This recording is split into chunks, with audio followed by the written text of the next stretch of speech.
Olá, irmãos, olá, irmãs, amigos e amigas. Quero vos cumprimentar com a paz do Senhor Jesus. Muito bom dia a todos. Hoje é domingo, 5 de abril de 2020 e começa aqui mais uma EBD Online. Nós somos Assembleia de Deus Renovação, ADR. Queridos, para nós é um motivo de muita alegria e saber também da repercussão da nossa última aula, a aula do último domingo, que foi ministrada pelo pastor Gustavo. E eu quero agradecer a todos que puderam sintonizar, que puderam assistir a aula, e eu tenho certeza que foi bênção na vida de cada um de vocês. E nesse domingo continuaremos a série falando sobre os milagres de Jesus. Estamos estudando os milagres de Jesus.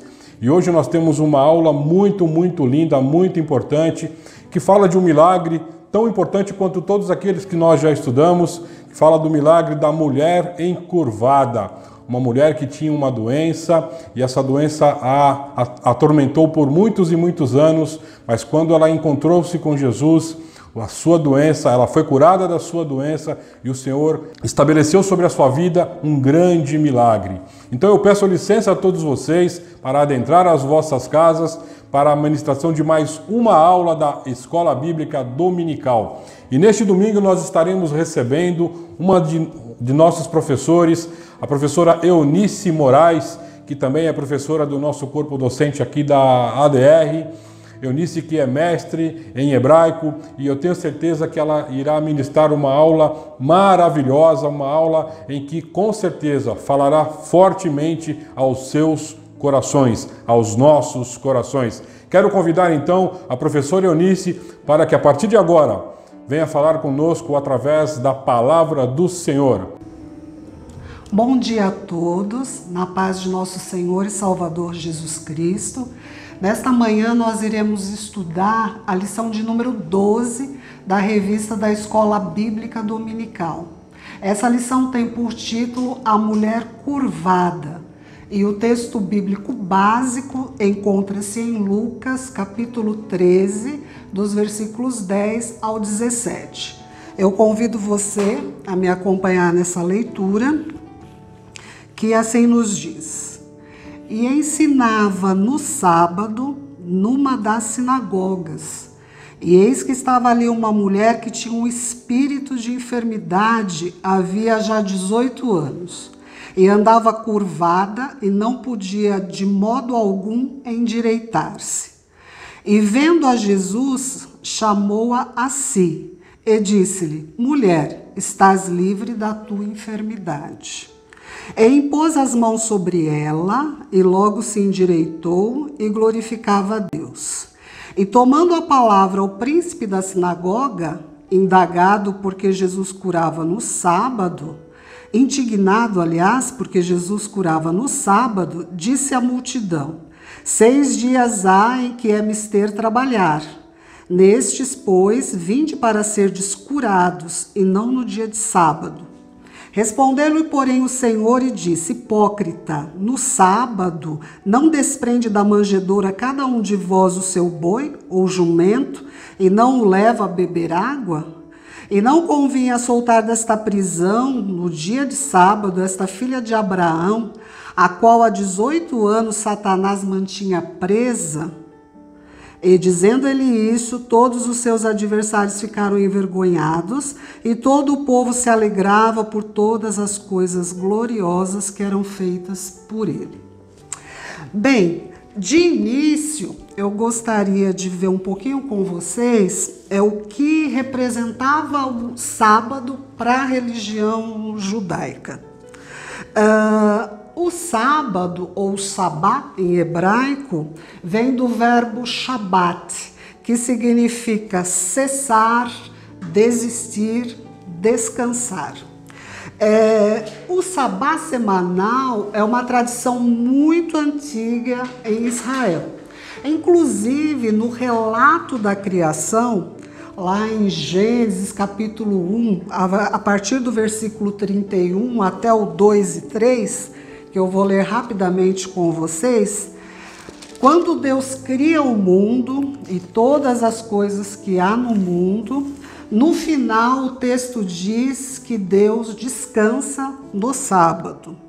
Vamos verificar aqui o relato bíblico. Gênesis 1:31. E viu Deus tudo quanto tinha feito, e eis que era muito bom. E foi a tarde e a manhã do dia sexto. Assim, os céus e a terra e todo o seu exército foram acabados. E havendo Deus acabado no dia sétimo a sua obra que tinha feito, descansou no sétimo dia de toda a sua obra que tinha feito. E abençoou Deus o dia sétimo e o santificou, porque nele descansou de toda a sua obra que Deus criara e fizera. Quero abrir um parênteses aqui só para dizer que no relato aqui do Gênesis 1 até o versículo 3 do capítulo 2, quando Deus vai criando a luz, né, vai criando todas as coisas, separando luz, trevas, vai falando, e foi tarde, manhã do primeiro dia, foi tarde, manhã do segundo dia, porque o dia na cultura judaica, a contagem do dia é diferente da nossa contagem ocidental. O dia começa quando surge a primeira estrela no céu. Então foi tarde, manhã do primeiro dia, tarde, manhã do segundo dia, que nós lemos no versículo 31. Foi tarde, manhã do sexto dia, porque o dia começa quando nasce a primeira estrela no céu. Os judeus até hoje, os religiosos, eles guardam o sábado, e o sábado começa ao entardecer da sexta-feira. Se vocês já andaram aqui em São Paulo, no bairro do Bom Retiro, Higienópolis, onde tem uma concentração de judeus grandes da colônia judaica aqui de São Paulo, os comércios na sexta-feira à tarde, já lá pelas 2, 3 horas já fecham, porque eles vão aguardar o surgir da primeira estrela no céu, eles vão aguardar o entardecer para começar o Shabat. É interessante que em Israel, nos calendários, nas folhinhas de mesa, nas agendas, eles já marcam, todas as sextas-feiras já vem marcado o início do Shabat, a hora. Por quê? Porque o entardecer no verão ele é mais tarde, é lá para 7h30, 8 horas da noite. Agora, já no inverno, 5 horas da tarde, Jerusalém já está tudo escuro. Então, de acordo com as estações do ano, as agendas, os calendários de mesa, as folhinhas de parede já vem marcando todas as sextas-feiras o horário do início do Shabat, o início do sábado, porque é muito importante para os judeus a entrada. Para entrar no Shabat tem que entrar no horário certo. O horário de sair já no dia seguinte não é tão importante quanto a entrada. Pois bem, então é uma tradição bastante antiga a guarda do sábado, e nós vemos a instituição oficial da guarda do sábado, do Shabat, através de Moisés na aliança do Sinai. Vamos dar uma olhadinha no Êxodo capítulo 20, Êxodo 20. Quando Deus entrega os 10 mandamentos para Moisés, lá no Monte Sinai, né? Para a gente abreviar um pouquinho aqui, porque o tempo é escasso, vamos ler já no versículo 8, do 8 até o 10. Lembra-te do dia do sábado para o santificar. 6 dias trabalharás e farás toda a tua obra. Mas o 7º dia é o sábado do Senhor teu Deus. Não farás nenhuma obra, nem tu, nem o teu filho, nem a tua filha, nem o teu servo, nem a tua serva, nem o teu animal, nem o teu estrangeiro que está dentro das tuas portas.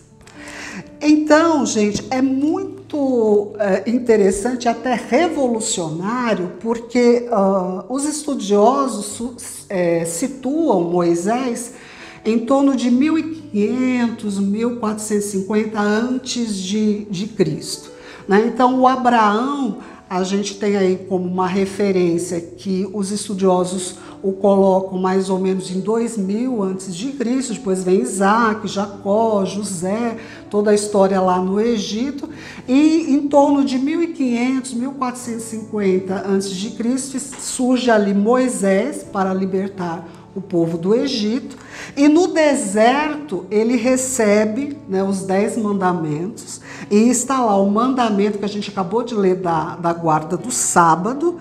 E é interessante a gente observar o quanto era revolucionário esse conceito aqui do descanso do sábado, porque aqui no versículo 10, né, o Senhor fala que não é para fazer nenhuma obra, nem tu, o dono da casa, nem o teu filho, nem tua filha, mas também o teu servo, a tua serva, o teu escravo, algum estrangeiro que esteja com você, os teus animais, ou seja, é para todos descansarem, né? Aí eu fiquei me lembrando, aqui no Brasil nós tivemos escravatura até o ano de 1888, né, da nossa era, até pouco tempo atrás, até coisa de 100 e poucos anos atrás. Então, antes de Cristo, né, ou seja, mais de 3.000 anos, né, atrás, Deus já tinha estabelecido o descanso também para o escravo, também para o servo, né? Mas a maldade humana é tão grande que o sábado é uma coisa típica da tradição religiosa judaica que outros povos, infelizmente, não acompanharam isso, né? Então, esse descanso semanal, né? Hoje nós temos o descanso assegurado pelas leis trabalhistas, o descanso semanal, mas já muito antes de Cristo, Deus já tinha pensado no homem, no bem-estar do homem, na recuperação das suas energias, no seu bem-estar, na sua saúde, e já tinha proporcionado esse descanso semanal. Então, era um descanso das atividades rotineiras, né? Das atividades do dia a dia que a pessoa tinha. Na minha pesquisa, eu pesquisei o Roland Devaux, aqui esse livro é bem interessante, se alguém quiser também pesquisar esse autor, esse grande pesquisador. Roland Devaux, no seu livro Instituições de Israel no Antigo Testamento, falando sobre o sábado, né? Ele comenta o versículo em Êxodo 35, versículos 2 e 3, a gente tem aqui uma advertência ainda relacionada ao sábado, e diz assim: 6 dias se trabalhará, mas o 7º dia vos será santo, o sábado do repouso ao Senhor. Todo aquele que fizer obra nele morrerá. Não acendereis fogo em nenhuma das vossas moradas no dia de sábado. Roland Devaux, ele defende que esse fogo aqui a ser aceso nas casas, né, no dia de sábado, poderia ser o fogo dos quenitas ou dos queneus, que habitavam no meio do povo israelita.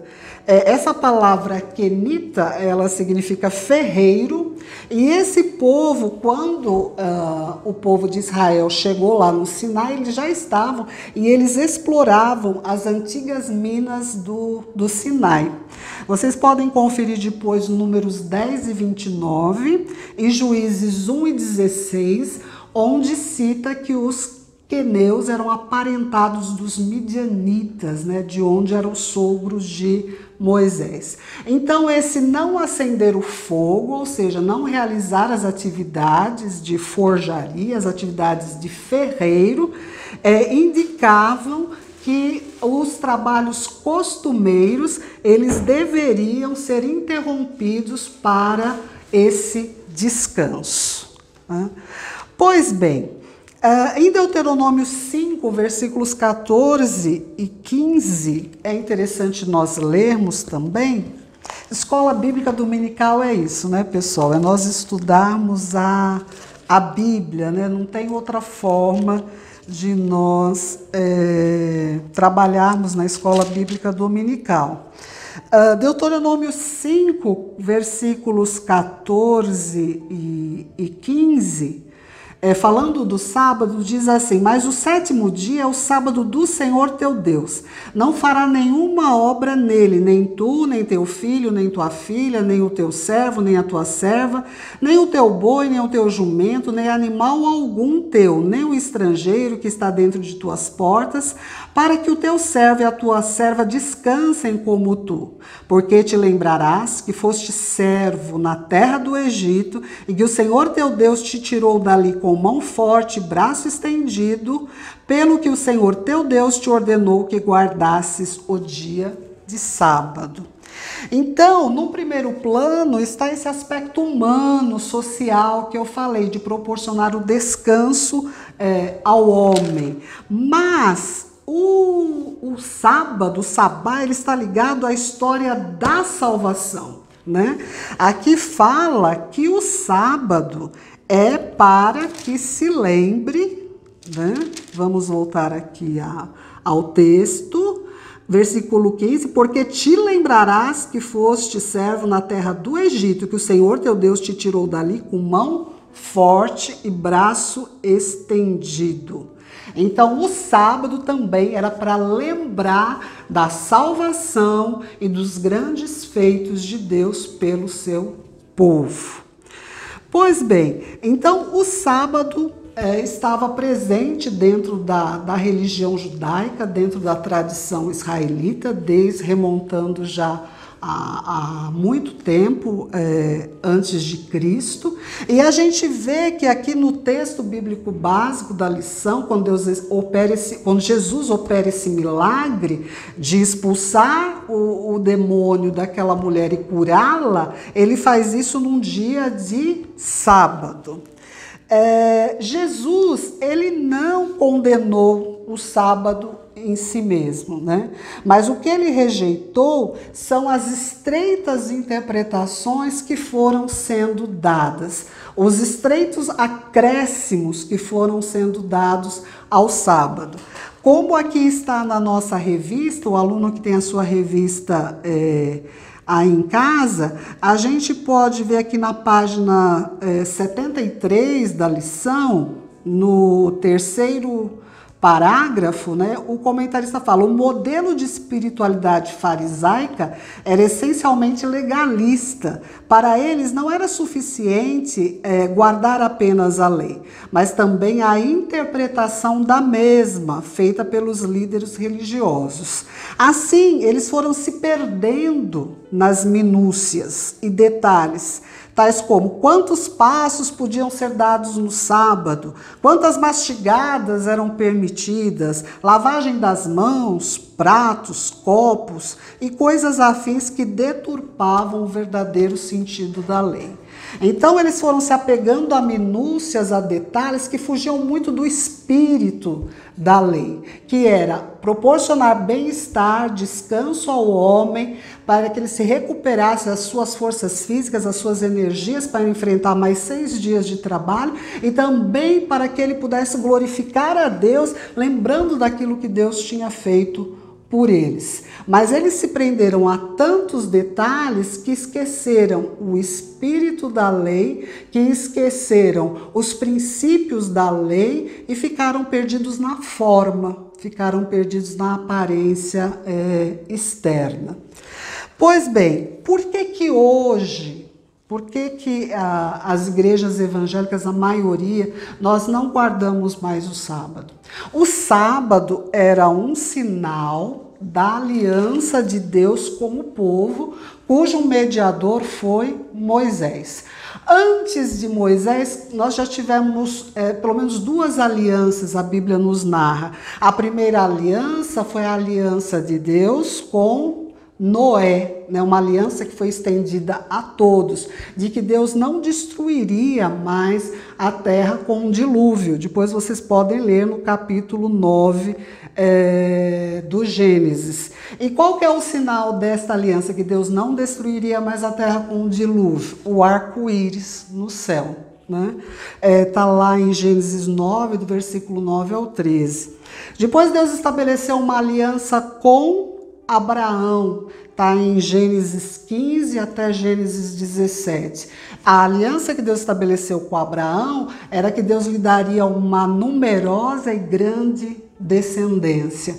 Qual o sinal dessa aliança? Era a circuncisão. Porque na mentalidade do povo daquela época, quem tinha a semente era o homem. Quem suscitava descendência era o homem, porque a palavra hebraica zera significa sêmen, semente, descendência. Então, se Deus prometeu uma grande e numerosa descendência para Abraão, nada mais lógico que o sinal dessa aliança fosse a circuncisão, ou seja, um corte no órgão sexual masculino, que é praticado até hoje pelos judeus. E essa aliança, essa terceira aliança do Sinai, qual que era o sinal externo dessa aliança? Era a guarda do sábado. Mas nós, após Jesus, Jesus é o mediador da nova aliança. Então, Jesus, ele ressuscitou no primeiro dia da semana, no domingo. Jesus morreu na sexta-feira. Os guardas, quando Jesus estava indo pela Via Dolorosa, levando a cruz, os guardas até apressam ali Jesus, para que ele andasse mais depressa, providenciou uma pessoa para ajudá-lo a levar a cruz, porque ele teria que ser morto, crucificado na sexta-feira. Porque quando iniciasse o sábado, o Shabat, ele já não podia mais ser crucificado. Então ele foi no final da sexta-feira crucificado, morto pelos nossos pecados, permaneceu na sepultura durante o sábado e no domingo ele ressuscitou. Então o sábado era uma sombra do que viria. O sábado era uma sombra, a aliança do Sinai era uma sombra que apontava para a aliança, para a nova aliança, a aliança definitiva, cujo mediador foi Jesus Cristo. Ele mesmo se ofereceu como oferta perfeita a Deus, e ele, além de ser a oferta, também é o nosso sumo sacerdote, e nós que cremos em Jesus, na salvação que ele nos proporcionou, nós dedicamos o dia do domingo da sua ressurreição para estarmos na sua casa, louvando a ele por tudo que ele fez por nós, estudando a sua palavra e orando. Pois bem, feita essa grande introdução, né? Não foi uma pequena introdução sobre o sábado, vamos falar um pouquinho sobre o local onde Jesus estava, né? Então, Lucas, voltando lá, Lucas 13, versículo 10, e ensinava no sábado. Então, nós já vimos o que o sábado representava para os judeus religiosos do tempo de Jesus, e numa das sinagogas. O que era uma sinagoga? O que é até hoje uma sinagoga? Os judeus religiosos, hoje no mundo inteiro, eles se reúnem nas sinagogas. Quando surgiram as sinagogas? O que significa a palavra sinagoga? Sinagoga vem do grego sinagoge, né, e significa assembleia. Essa palavra sinagoga, ela é muito mencionada no Novo Testamento. No Antigo Testamento, a gente não vê a menção dessa palavra. Até porque o Antigo Testamento foi escrito em hebraico, o Novo Testamento foi escrito no grego, e essa palavra é de origem grega. Mas em hebraico, o equivalente à sinagoga é Beit HaKnesset. Beit HaKnesset, Beit de casa, HaKnesset, Knesset é assembleia, é reunião. Aliás, o parlamento de Israel hoje, que conta com 120 membros, o legislativo israelense, ele se chama Knesset. né? Então, a Beit HaKnesset, a sinagoga, ela surgiu na época do cativeiro babilônico. Então, eu já falei para vocês algumas datas que é interessante o aluno da escola dominical ter em mente.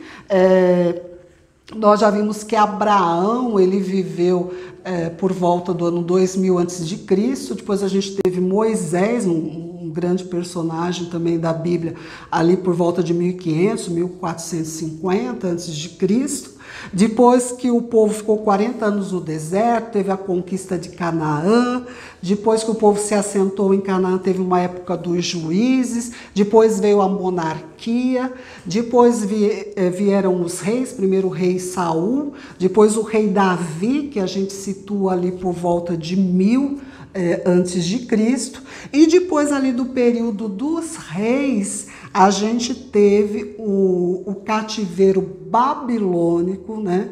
Ou seja, a Assíria, em 722 a.C., ela já invadiu o Reino do Norte, porque Israel ele ficou dividido, Davi unificou, né? Venceu os filisteus, venceu os inimigos, unificou o reino.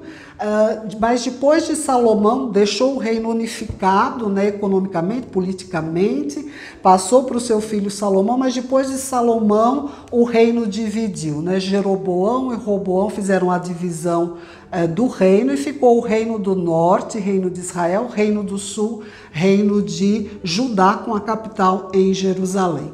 Em 722 a.C., a Assíria invadiu o reino do norte, né, e levou cativo Israel, e depois, por volta do ano, um pouco antes, um pouco depois, do ano 600 a.C., veio a Babilônia, invadiu o reino do sul, Judá, e levou o povo cativo para as cidades ali que estavam à beira do rio Eufrates, do rio Tigre, ali na Mesopotâmia, ali na Babilônia. Pois bem, Nabucodonosor, a Babilônia, destruiu o templo. O templo que Salomão construiu, que Davi quis construir, mas não pôde, que Salomão construiu.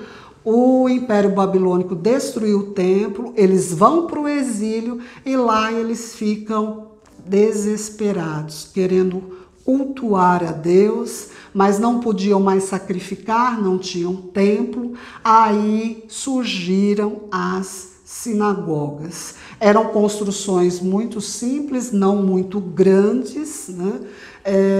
Que eles se reuniam ali para discutir as questões da comunidade, mas também para orar.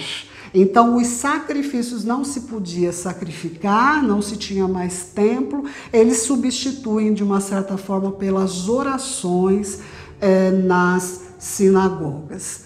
E mesmo passando os 70 anos do cativeiro e eles retornando depois para Israel, para a terra de Israel, houve a reconstrução do templo, ali liderado por Neemias, a grande reforma religiosa liderada por Esdras, mas as sinagogas, elas continuaram bem presentes no meio do povo judeu. Então, nas sinagogas se orava, se cantava salmos, se lia a Torá, se lia o Taná, o Antigo Testamento, e se falava, se ministrava sobre a palavra de Deus. E depois nós vamos ver que nos dias de Jesus, né, já havia o segundo templo reerguido pela liderança de Neemias, depois reformado por Herodes, mas o templo, as pessoas se dirigiam ao templo no período mais das festas, das 3 grandes festas anuais, que era Pêssar, festa da Páscoa, que era Shavuot, a festa das semanas, e Sukkot, que era a festa dos tabernáculos. Então, a tradição religiosa ficou mais ou menos assim. Se ia ao templo por ocasião das festas, para sacrificar ao Senhor, mas no dia a dia as pessoas se reuniam semanalmente nas sinagogas. na Jerusalém, na época de Jesus, os estudiosos estimam que havia mais de 300 sinagogas espalhadas por Jerusalém. Jerusalém, na época de Jesus, estima-se que possui uma população de 25 mil a 30 mil habitantes, né, tanto dentro dos muros como em volta. E na época das festas, quando vinha gente de todo Israel para as festas, Jerusalém ficava com mais de 100, 120 mil pessoas. Bom, gente, então nós já vimos aqui o versículo 10 de Lucas 13, que Jesus, ele ia à sinagoga, né, semanalmente, como um bom religioso que ele era, como um bom guardador da lei. Ele ia à sinagoga para orar, ele ia na sinagoga, ele lia a Bíblia, ele lia trechos bíblicos na sinagoga, e ele também ministrava, né? E aqui no versículo 10 do capítulo 13 diz que ensinava no sábado, né? Numa das sinagogas.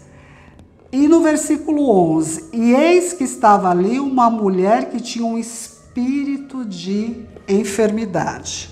Outro ponto importante desta lição, espírito de enfermidade.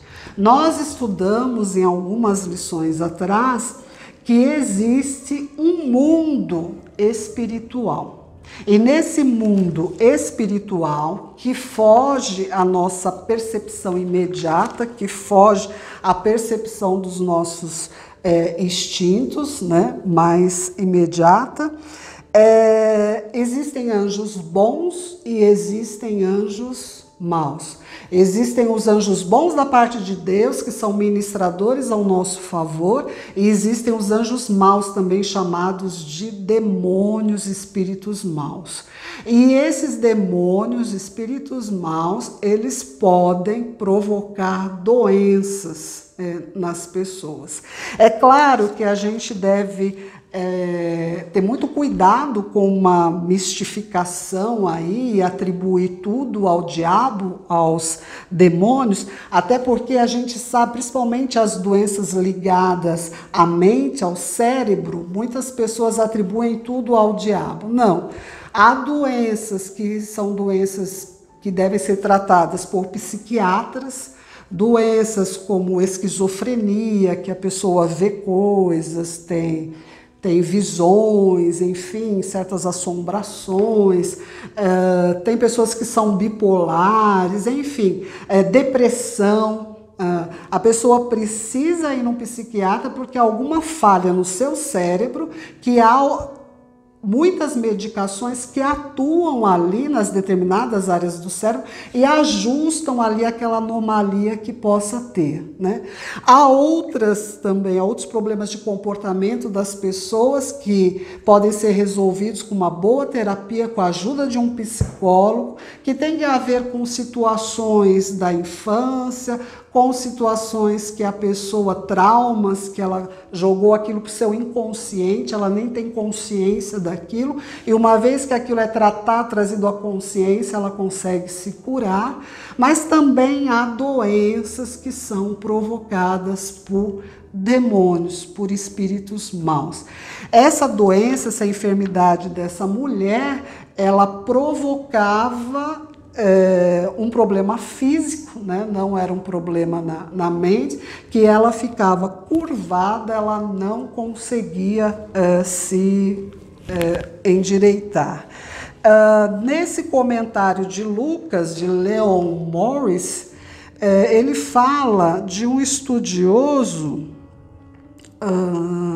deixa eu achar aqui, do Randall Short, desse livro Modern Discovery and the Bible, publicado em Londres em 1947, que a doença seria como uma espondilite deformans. Os ossos da sua espinha foram fundidos numa massa rígida, né? Então, essa doença provocada por um espírito mau, provocada por um demônio, o Jesus, ele vê aquela mulher. Vamos continuar aqui na leitura do texto bíblico.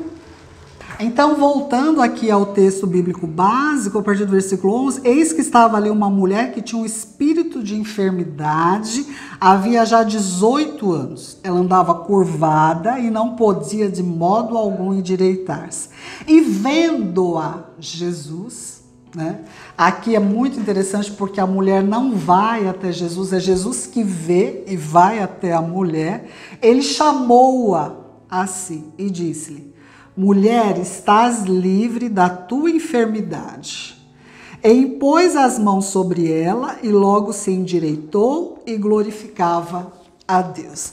É interessante que esse mesmo comentarista aqui que eu citei para vocês, ele diz que são duas etapas, né? Vendo a Jesus, ele a chama para si e diz: mulher, estás livre da tua enfermidade. Ou seja, Jesus, ele expulsa o demônio da mulher, né? Porque Jesus não impunha a mão quando ele expulsava demônio.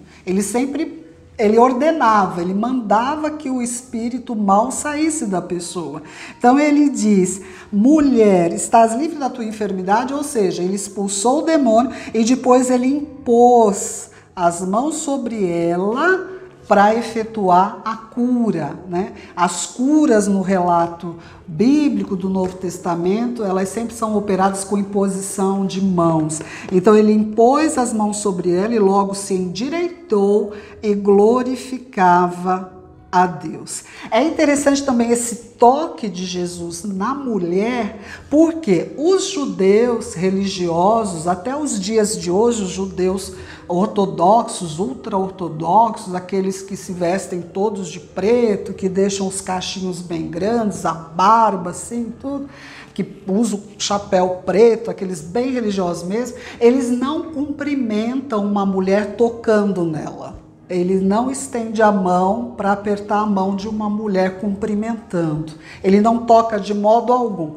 Por quê? Porque lá em Levítico, quando se fala de pureza, impureza, daquilo que está apto, que não está apto, a mulher, no seu período menstrual, ela é considerada impura. Porque a mulher foi feita para procriar, para dar vida. A partir do momento que ela menstrua, a vida está se esvaindo dela, ela é considerada impura nesse período. Então, como o judeu religioso não sabe se a mulher está menstruada ou não, ele também não vai perguntar, ele já não toca na mulher. E Jesus aqui, ele toca naquela mulher. Ou seja, Jesus era a luz, Jesus era a santidade, Jesus era a pureza, e ele não teve medo nenhum, receio nenhum de ser contaminado em tocar naquela mulher. Nós estamos num período atípico, né? A gente está num período aí difícil, de que a gente não pode tocar um no outro, a gente tem que manter um certo distanciamento, né? Mas nós sabemos o quanto é importante o toque, né? O quanto faz falta um abraço, o quanto faz falta um cumprimento assim mais afetuoso, né? E aqui Jesus, ele vê a mulher, ele enxerga, ele a chama para si e ele toca nela. Isso é muito bonito e muito interessante da gente observar no texto bíblico, enquanto um religioso, né, um legalista jamais faria isso. Mas continuando aqui para nós terminarmos, e tomando a palavra o príncipe da sinagoga, indignado porque Jesus curava no sábado, ao invés de falar a Jesus, ele diz à multidão, né? 6 dias há em que é mister trabalhar. Nestes, pois, vinde para seres curados, e não no dia de sábado, né? Respondeu o Senhor para ele e disse, né? Ele estava falando para a multidão, mas ele queria falar para Jesus, né? Aí Jesus já fala para ele: você é hipócrita, né? Você devia estar falando isso para mim, mas você vai falar para a multidão. No sábado não desprende da manjedoura cada um de vós o seu boi ou jumento e não o leva a beber água? Ou seja, ir lá no poço, pegar a água, colocar num balde, carregar esse balde até o animal. Os animais, o gado miúdo, né, os animais domésticos, aquele gado menor, às vezes dormia até dentro da casa do seu dono, ficava ali muito próximo. Então, eles consideravam um trabalho que não podia ser executado no sábado, esse carregar o balde com água para vir dar água aos seus animais. Mas o que eles faziam? Eles colocavam os animais numa espécie de corda e levavam eles até onde estava a água. Então Jesus repreende dizendo: seus animais vocês cuidam, né? E não convinha soltar desta prisão no dia de sábado esta filha de Abraão, esta descendente de Abraão, a qual há 18 anos Satanás mantinha presa nessa doença que fazia ela ficar curvada. Há uns dias atrás eu fui assistir uma peça de um rabino da atualidade, muito famoso, e que ele falava dessa questão da hipocrisia.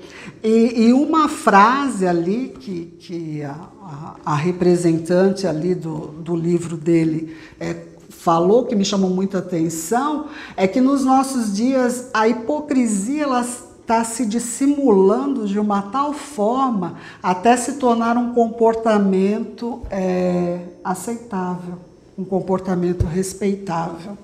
Então nós temos que tomar muito cuidado.